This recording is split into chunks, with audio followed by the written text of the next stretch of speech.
നമസ്കാരം. എന്താ പറയണ്ട, ഒരു പടം കണ്ടതിന്റെ എക്സൈറ്റ്മെന്റിലാണ് ഇന്നത്തെ റിവ്യൂ ചെയ്യാൻ വേണ്ടിയിട്ടിരിക്കുന്നത്. പ്രേമലു, നമ്മുടെ ഗിരീഷ് ഏടിയുടെ പ്രേമലു കണ്ടു ഇന്നലെ. ശരിക്കും പറഞ്ഞാൽ ആദ്യം മുതൽ അവസാനം വരെ നിർത്താതെയുള്ള ചിരിയുടെ മാലപ്പടക്കമായിരുന്നു പ്രേമലു. നമ്മൾ തൊട്ടു മുമ്പേ കഴിഞ്ഞ ദിവസം നമ്മൾ ഏതായിരുന്നു കണ്ടേ അമ്മ? അന്വേഷിപ്പിൻ കണ്ടെത്തും നമ്മൾ കണ്ടു. അതിന്റെ ഒരു റിവ്യൂ നമ്മൾ പറഞ്ഞിട്ടുണ്ടായിരുന്നു. ആ ഒരു പടത്തിന്റെ ജോണറിലെ ഉണ്ടാക്കിയ ഒരു പടമല്ല പ്രേമലു എന്ന് പറയുന്നത്. പ്രണയവുമായി ബന്ധപ്പെട്ട ജീവിതവും ഒക്കെ പറയുന്ന വളരെ സർക്കാസ്റ്റിക് ആയിട്ടുള്ള വളരെ കോമഡി നിറഞ്ഞ ഒരു നല്ല ഫാമിലി എന്റർടൈനറാണ് പ്രേമലു എന്ന് പറയുന്നത്. അങ്ങനെയാണ് എനിക്ക് പേഴ്സണലി അനുഭവപ്പെട്ടത്. ആദ്യത്തെ സീൻ മുതൽ അവസാന സീൻ വരെ ചിരിക്കാനുള്ള എലമെന്റ് അല്ലാതെ ഈ സംഭവത്തിലൊന്നുമില്ല.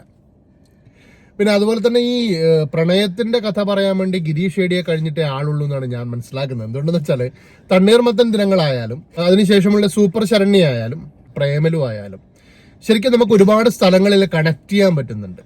നമ്മളിപ്പം നമ്മളൊക്കെ കോളേജിൽ പഠിക്കുന്ന സമയത്ത്, സ്കൂളിൽ പഠിക്കുന്ന സമയത്ത് നമുക്കുണ്ടായിരുന്ന ചില പ്രണയങ്ങൾ അല്ലേ, നമുക്കുണ്ടായിരുന്ന ചില പ്രണയങ്ങൾ കാര്യങ്ങളൊക്കെ കണക്ട് ചെയ്യാൻ പറ്റുന്ന നല്ലൊരു ചിത്രമായിട്ടാണ് എനിക്ക് തോന്നിയത്. ചില മുഹൂർത്തങ്ങളൊക്കെ വരുമ്പോൾ ഇത് നമ്മളാണോ എന്ന് വരെ തോന്നിപ്പോകുന്ന ഒരു കണക്ഷൻ അതിനകത്ത് ഉണ്ടായിട്ടുണ്ട്. അതുപോലെ തന്നെ ലവ് റിജക്ഷൻ അല്ലെങ്കിൽ പ്രണയിക്കാൻ ആഗ്രഹിക്കുന്നവർ, പ്രണയിച്ചവർ, പ്രണയ പരാജിതരായിട്ടുള്ള ആൾക്കാരൊക്കെ കണ്ടു കഴിഞ്ഞാൽ അവർക്ക് കണക്റ്റഡ് ആയിട്ട് തോന്നുന്ന നല്ലൊരു ചിത്രമാണ് പ്രേമലു ആയിട്ട് എനിക്ക് തോന്നിയിട്ടുള്ളത്. അതിലേറ്റവും ഗംഭീരമായിട്ടുള്ള കാര്യം പറയാനുള്ളത് നസ്ലിന്റെയും മമതാ ബൈജുവിന്റെയും പ്രകടനം. അത് നമുക്ക് പറയാതിരിക്കാൻ നിർവാഹമില്ല. എന്താ പറയുന്നത് സൗമ്യ? അടിപൊളിയായിരുന്നു. നമുക്ക് ഇഷ്ടപ്പെട്ടില്ലേ? ഇഷ്ടപ്പെട്ടു. ശരിക്കും പറഞ്ഞാല് നസ്ലിനും പിന്നെ മമതാ ബൈജുവിന്റെയും ആ ഒരു കെമിസ്ട്രി നല്ല രീതിയിൽ വർക്കൗട്ട് ആയി എന്ന് തന്നെ പറയാം. പിന്നെ തോന്നിയ ഒരു കഥാപാത്രം എന്ന് പറയുന്നത് ശ്യാമിന്റെ JK, ജസ്റ്റ് കിഡിങ്. അതൊരു ഗംഭീര സംഭവമായിരുന്നു കേട്ടോ. അദ്ദേഹത്തിന്റെ കഥാപാത്രം ശരിക്കും ആദ്യം മുതൽ അവസാനം വരെ എൻഗേജിങ് ആയിരുന്നു, ചിരിപ്പിച്ചു കൊന്നു. നസ്ലിനേക്കാളും മമിതയെക്കാളും ഒക്കെ ഒരു പടി മുമ്പിൽ നിൽക്കുന്നത് ശ്യാമിന്റെ കഥാപാത്രമായിരുന്നു. അദ്ദേഹത്തെ നമുക്ക് ഒരുപാട് വെബ് സീരീസിലും ഷോർട്സിലൊക്കെ നമ്മൾ കണ്ടിട്ടുണ്ട്. പക്ഷെ ആദ്യമായിട്ടാണ് ഇങ്ങനെ ഒരു പെർഫോമൻസ്. അദ്ദേഹത്തിന്റെ കരിയറിലെ ഏറ്റവും നല്ല കഥാപാത്രവും ഒരു ടേണിംഗ് പോയിന്റ് തന്നെയായിരിക്കും ഇതിലെ കഥാപാത്രം. ഒരു ഹൈദരാബാദ് ഒരു ഓഫീസിനകത്തുള്ള ഒരുപാട് സീനുകൾ, അതുപോലെ തന്നെ പ്രണയത്തിനകത്ത് വരുന്ന ഈഗോസും അതുമായി ബന്ധപ്പെട്ടുണ്ടാക്കിയ കോമഡികളുമാണ് ശരിക്കും നമ്മളെ ആദ്യം മുതൽ അവസാനം വരെ ആ സീറ്റിൽ പിടിച്ചിരുത്തുന്നത്. പിന്നെ ഇതിന്റെ ലോജിക്ക്, പ്രണയത്തിന്റെ ലോജിക്കോ അല്ലെങ്കിൽ അങ്ങനെയുള്ള കാര്യങ്ങളൊക്കെ ചോദിച്ചാൽ ഇതിപ്പോ പകൽക്കിനാവിൽ നമ്മൾ കാണുന്ന പ്രണയങ്ങളൊക്കെ അതാണ് ഇതിന്റെ സബ്ജക്റ്റ് എന്ന് പറയുന്നത്. അല്ലാതെ അതിന്റെ ലോജിക്ക് തേടിയിട്ടോ അല്ലെങ്കിൽ അതിന്റെ പക്വത തേടിയിട്ടോ ഒന്നും പോകേണ്ട കാര്യമൊന്നുമില്ല. പടം എന്ന് പറയുന്നത് മൊത്തത്തിൽ നമുക്ക് കണ്ടാസ്വദിക്കാൻ പറ്റുന്ന ഒരു ഫാമിലി എന്റർടൈനർ തന്നെയായിരുന്നു. അല്ലെങ്കിൽ അമ്മ പറയട്ടെ അല്ലാന്ന് ആയിരുന്നു. വളരെ നല്ലൊരു പടമായിരുന്നു. 2.5 മണിക്കൂർ നമ്മൾ സന്തോഷമായിട്ട് തിയേറ്ററിന്റെ ഉള്ളിലിരുന്ന് സാധാരണക്കാരായ നമ്മൾക്ക് ചിരിക്കാനും ചിന്തിപ്പിക്കാനുമുള്ള ഒരുപാട് മുഹൂർത്തങ്ങൾ ആ പടത്തിനുള്ളിലുണ്ടായിരുന്നു. അതെ അതെ. പപ്പയ്ക്ക് ഇഷ്ടപ്പെട്ടില്ല തോന്നുന്നത്. പപ്പയ്ക്ക് അത് അത്ര ഇഷ്ടപ്പെട്ടില്ല. പക്ഷെ നമുക്ക് അപ്പൊ അമ്മയ്ക്ക് എന്താ പ്രായം വളരെ ചിരിച്ച് ചോർത്തോർത്ത് ചിരിക്കാൻ പറ്റിയ ഒരു സിനിമ. നല്ല സിനിമ. അതെ അതെ അതെ അതെ. അതുപോലെ തന്നെ ആ ഹൃദയത്തിന്റെ BGM ഒക്കെ ആദ്യം തന്നെ മറ്റേ റൂമിലേക്ക് കയറുന്ന സമയത്ത് ഹൃദയത്തിന്റെ BGM ഒക്കെ ഇട്ടിട്ട് കാണിക്കുന്നുണ്ട്. അതുപോലെ ചില സോഷ്യൽ മീഡിയാസിൽ വരുന്ന കുറെ ട്രെൻഡിങ് ആയിട്ടുള്ള സംഭവങ്ങൾ നല്ല ടേസ്റ്റ് ഉണ്ട്. ഈ സംഭവങ്ങളൊക്കെ ഇല്ലേ, ഇങ്ങനെയുള്ള സംഭവങ്ങള് ഒരു സ്പൂഫ് ടൈപ്പായിട്ട് നമ്മുടെ മുമ്പിലേക്ക് എത്തുന്നുണ്ട്. അതൊക്കെ കാണുമ്പോഴാണ് യഥാർത്ഥത്തിൽ ചിരിച്ച് പണ്ടാറടങ്ങുന്നത് അല്ലേ സിയോടെ? തുപ്പു അറിയില്ല, തൂറി എറിയും എന്ന് പറയുന്ന സംഭവം. അതൊക്കെയായിരുന്നു ഈ പടത്തിന്റെ ഏറ്റവും ഗംഭീരമായിട്ട് നമ്മൾ ചിരിച്ച് തലതല്ലി തിരിച്ച്. അതുപോലെ തന്നെ ക്ലൈമാക്സിൽ എത്തുമ്പോ ശ്യാമിന്റെ കഥാപാത്രം ശരിക്കും ആ പടത്തിൽ ആദ്യം മുതൽ അവസാനം വരെ കണ്ട ശ്യാമയല്ല, അവസാനം ക്ലൈമാക്സിൽ എത്തുന്ന സമയത്ത് അതിനകത്ത് കുറച്ച് വില്ലന്മാര് വരാനുണ്ട്. ശരിക്കും നമ്മളെയൊക്കെ ചിരിപ്പിച്ച് മണ്ണ് കപ്പിച്ച കുറെ സംഭവ വികാസങ്ങളായിരുന്നു ഈ പടത്തിലുണ്ടായിരുന്നത്. ഫ്രെയിംസിനെ കുറിച്ചൊക്കെ പറയുകയാണെന്നുണ്ടെങ്കിൽ അജ്മലാണ് സിനിമാറ്റോഗ്രാഫി ചെയ്തിട്ടുള്ളത്.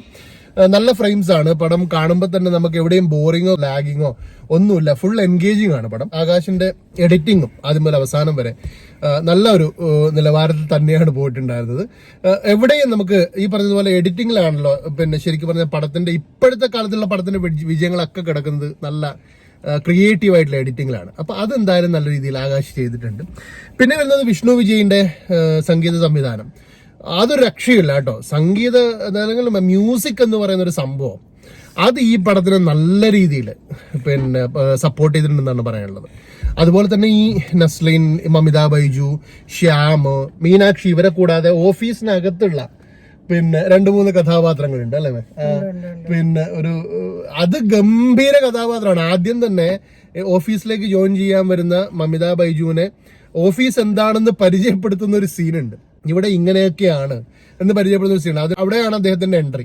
ആദ്യം മുതൽ അവസാനം വരെ അദ്ദേഹത്തിന്റെ ക്യാരക്ടർ കൃത്യമായി പിടിച്ചുകൊണ്ട് ആ കഥാപാത്രത്തെ വിജയിപ്പിക്കാനുള്ള ശ്രമം ഉണ്ടായിട്ടുണ്ട്. അതുപോലെ തന്നെ അഖിലയുടെ കഥാപാത്രം, അതായത് മമിത ബൈജുവിന്റെ സുഹൃത്തായിട്ടുള്ള അഖില എനിക്ക് തോന്നുന്നു നമ്മുടെ ഷോർട്ട് ഫിലിംസിലും അതുപോലെ തന്നെ വെബ് സീരീസിലൊക്കെ കണ്ട ഒരു കുട്ടിയാണ് അഖിലയും വളരെ സ്വാഭാവികമായിട്ട് അഭിനയിച്ചിട്ടുണ്ട്.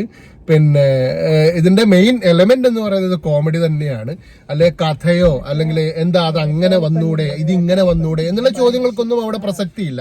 അതുപോലെ തന്നെ ഇതിനകത്ത് നമ്മുടെ മീനാക്ഷിയുടെ കഥാപാത്രം, നമ്മുടെ ഈ മഴവിൽ മനോരമയിലെ അല്ലെ മഴവിൽ മനോരമയിലെ ഉടൻ പണത്തിലെ മീനാക്ഷിയുടെ കഥാപാത്രം, ആ കഥാപാത്രം അതിനകത്ത് ആവശ്യമുണ്ടായിരുന്നോ എന്ന് ചോദിച്ചാൽ ആവശ്യമുണ്ടായിരുന്നു, ഇല്ലായിരുന്നോ എന്ന് ചോദിച്ചാൽ ഇല്ലായിരുന്നു. പക്ഷെ ആ കഥാപാത്രത്തിന് കൃത്യമായിട്ടുള്ള ഒരു സ്പേസ് ആ പടത്തിലുണ്ട്. അത് ചില നേരങ്ങളിൽ നമുക്ക് മനസ്സിലാവും.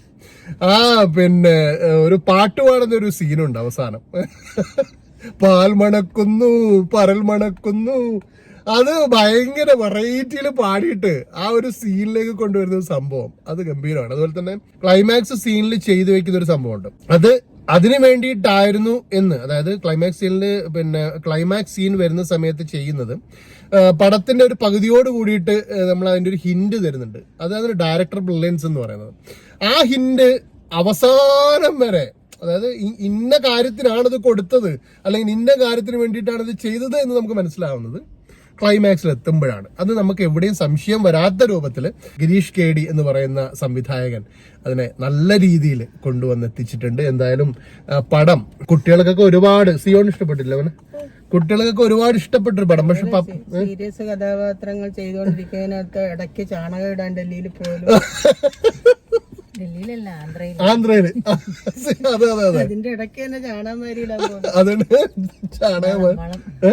വളം വാരിയിടാൻ പോകുന്നത് അതൊക്കെ ഭയങ്കര സംഭവമാണ്. കൊറേ കോമഡി. അതുപോലെ പിന്നെ ഒരു എഴിലും തൊഴിലും ഇല്ലാതെ ഒരു പ്രേമിക്കാൻ നടക്കുന്നവൻ എന്തുണ്ട് എന്ന് ചിന്തിപ്പിക്കുന്ന ഒരു പ്രേമത്തിന്റെ. അതെ, അതാണ് ഞാൻ പറഞ്ഞത്. ഇതിനകത്ത് ലോജിക് ഒന്നുമില്ല. ഈ പടത്തിന്റെ ലോജിക് എന്താണെന്ന് വെച്ചാൽ, അല്ലെങ്കിൽ ഈ പടത്തിന് എന്താണുള്ളത് എന്ന് വെച്ചാൽ ആദ്യം മുതൽ അവസാനം വരെ ചിരിക്കാനുള്ള എലമെന്റ് ഉണ്ട്.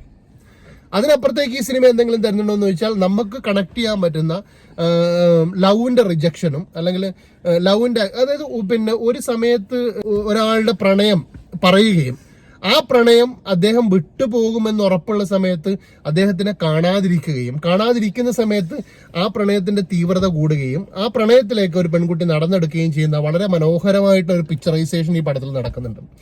അത് ആദ്യത്തെ ലവ് റിജക്ഷനുമായി ബന്ധപ്പെട്ടിട്ടാണ് ആ പടം ഇങ്ങനെ പുരോഗമിച്ചു പോകുന്നത്. എന്തായാലും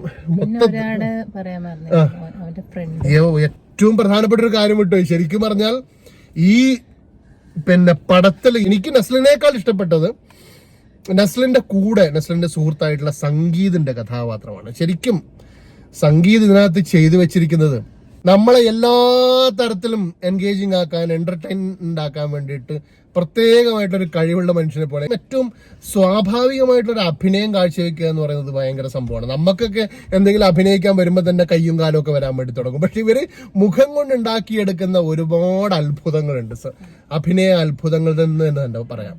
അത്രത്തോളം ഗംഭീരമായിട്ട് സംഗീതിന്റെ അഭിനയം, ശ്യാമും സംഗീതും നസ്ലിന്റെ അഭിനയമൊക്കെ നമ്മൾ മുമ്പേ കണ്ടതാണ്. പക്ഷെ ശ്യാമിന്റെയും സംഗീതിന്റെയും അഭിനയം ബിഗ് സ്ക്രീനിലേക്ക് വരുന്ന സമയത്ത് അതൊരു അസാധ്യ പെർഫോമൻസ് തന്നെയായിരുന്നു. അതുപോലെ തന്നെ ചെറുതാണെങ്കിലും മാത്യു ചെയ്ത കഥാപാത്രവും ഒരുപാട് ഇഷ്ടപ്പെട്ടു. അതുപോലെ നമ്മുടെ പ്രേമം സിനിമയില് പിന്നെ നിവിൻ പോളിയുടെ സുഹൃത്തായിട്ട് വരുന്നൊരു കഥാപാത്രമല്ലേ, അദ്ദേഹത്തിന് ഇതിനകത്ത് ഒരു മാഷിന്റെ കഥാപാത്രമാണ് ചെയ്തിരിക്കുന്നത്, ഒരു അധ്യാപകന്റെ കഥാപാത്രം. ശരിക്കും പറഞ്ഞാല് വളരെ ചെറിയൊരു കഥാപാത്രമാണെങ്കിൽ കൂടിയും അതിന് എന്ത് ഭംഗിയായിട്ടാണെന്നല്ലോ അദ്ദേഹം ചെയ്തു വെച്ചേക്കുന്നത്. നമ്മളെ ചിരിപ്പിക്കാൻ പാകത്തിലുള്ള എല്ലാ സംഭവങ്ങളും ആ അധ്യാപകന്റെ കഥാപാത്രത്തിൽ ഉണ്ടായിരുന്നു. അദ്ദേഹത്തിന്റെ കല്യാണം കഴിയുന്ന ഒരു സീനുണ്ട്. അദ്ദേഹം കല്യാണം കഴിക്കാൻ വേണ്ടി പോകുന്നു. അപ്പം വിദ്യാർത്ഥികളൊക്കെ അങ്ങോട്ട് വിളിച്ചിട്ട് പിന്നെ ആ കല്യാണ സ്ഥലത്തുണ്ടാവുന്ന കുറെ രസകരമായ മുഹൂർത്തങ്ങളാണ്. അവിടെയാണ് നമ്മുടെ കഥാനായകനും കഥാനായികയും കണ്ടുമുട്ടുന്ന സുഹൃത്തുക്കളെ. എല്ലാ പാട്ടുകളൊക്കെ നമുക്ക് കണക്ട് ചെയ്യാൻ പറ്റുന്ന, അതായത് ഈ ഭയങ്കര അർത്ഥമുള്ള പാട്ടുകളൊന്നുമല്ല, നടന്മാരൊന്നുമില്ല, നടന്മാരാൽ മാത്രം. അതെ, അതാണ് അതിന്റെ ഏറ്റവും ഒരു നല്ല ഒന്നാന്തരം ചിത്രം. കറക്റ്റാണ്. കാരണം നമ്മളെ എല്ലാ ഗണത്തിൽപ്പെടുന്ന ആൾക്കാർക്കും ഇഷ്ടപ്പെടുന്നുണ്ട്. കാരണം പഴയ തലമുറയിലെ ആൾക്കാരായിക്കോട്ടെ, പുതിയ തലമുറയിലെ ആൾക്കാരായിക്കോട്ടെ, കുട്ടികൾക്കടക്കം ഇഷ്ടപ്പെടുന്ന ഒരു നല്ല ചിത്രം തന്നെയായിരുന്നു പ്രേമലു. തള്ളലും അല്ല, പ്രേമലു ഗംഭീര പടം തന്നെയാണ്. ശരിക്കും അത്രത്തോളം ഈ പടം എൻഗേജിങ് ആയിരുന്നു. ഒരുപാട് സാധ്യതകളുള്ള, ഇനിയും ഒരുപാട് ദിവസങ്ങൾ ഓടാൻ സാധ്യതയുള്ള പടം തന്നെയാണിത്. അപ്പൊ എന്തായാലും പടം നിങ്ങൾ എല്ലാവരും പോയിട്ട് കാണുക, അഭിപ്രായങ്ങൾ അറിയിക്കുക. ഓക്കെ.